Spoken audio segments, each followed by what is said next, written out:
So I got an order from the doctor to do a SBT trial for a patient. First thing I'm going to do is I am going to go ahead and evaluate the patient underlying cause to make sure that that's taken care of. I'm going to do that by reviewing the chart. The patient is a 25-year-old male, is 5'8", 165 pounds. He came here for a post-op cabbage. He has no history of lung disease, and he smokes 1 pack a day per year.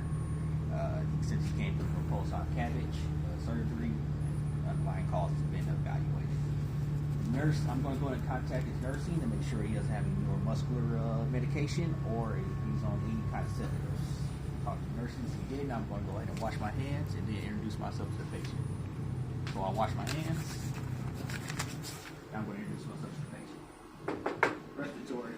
Hey, how you doing, sir? I'm Chow, respiratory therapist. We're going to go ahead and try a weaning trial on you today.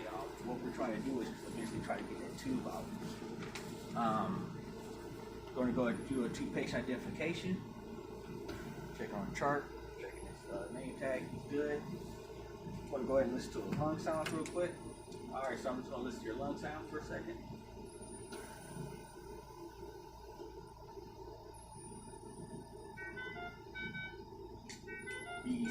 He has crackles, so I'm gonna go ahead and do a suction hyperoxidate.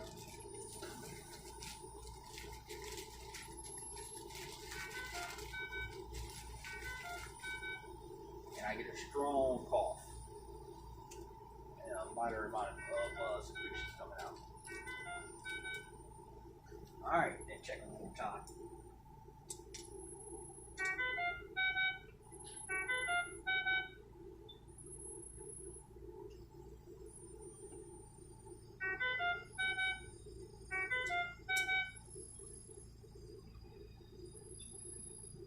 All right, so like I said, sir, we're going to go ahead and try to get that check, see if we can get that tube out.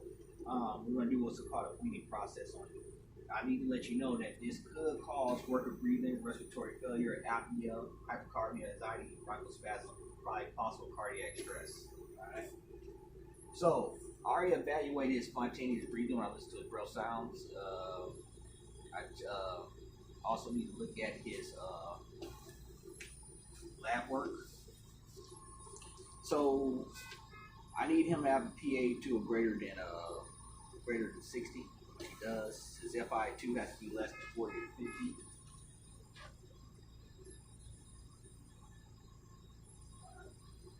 And we got it set. We have 3 grams back, dropped it down to 40, so he's good. His PEEP has to be between 5 and greater than 5 to 8. We got it set to 5 right now. And he has no significant respiratory acidosis because his pH is at 7.38. I'm gonna go ahead and check his metabolic status. He is high on the bun and creatine, but everything else is good to go.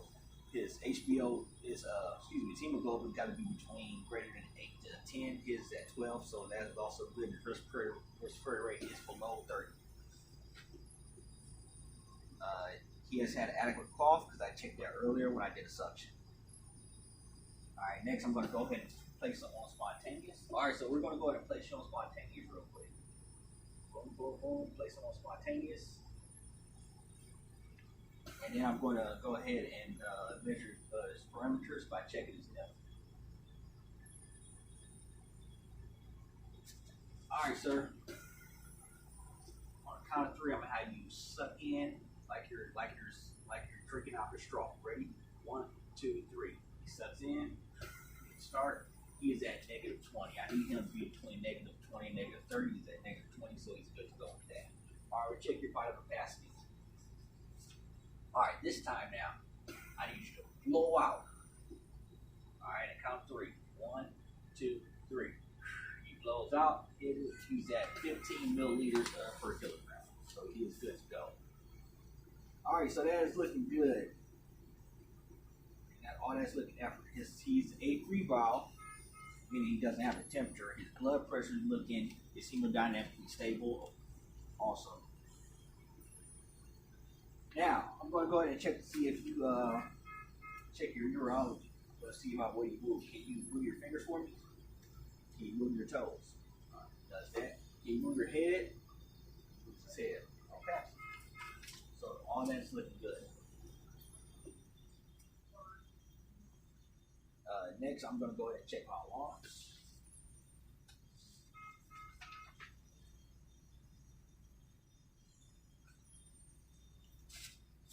My low peak has to be between 3 to 5 centimeters of mercury below the peak.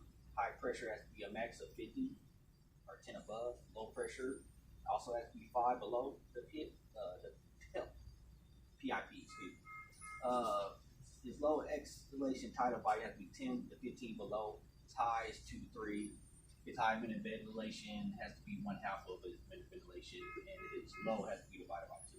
His apnea, because he is a dog, has to be 20. It is at 20. And he has to have, his high rate has to be plus 10 with a minimum of 10.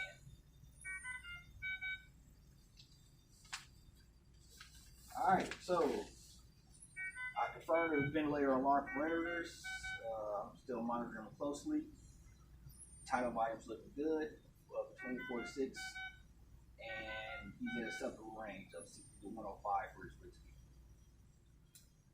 All right, so after that, what I'm going to do is, sir, you're looking good right now. I'm going to leave you on here for a total of 30 minutes to 2 hours, and I'm going to come back after that time and check you again.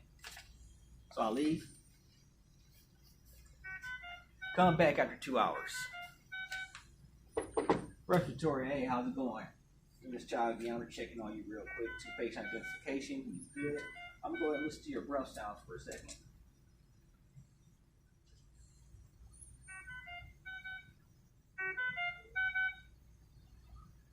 He's showing clear. How you feeling right now? He's able to give you a thumbs up that he identified that he can answer questions. I'm going to go ahead and do an ABG on you real quick. So I do his ABG on him. And I show that he is above, his SpO2 should be up 90%. That's based off the pulse ox. His PaO2 is above 50 to 60.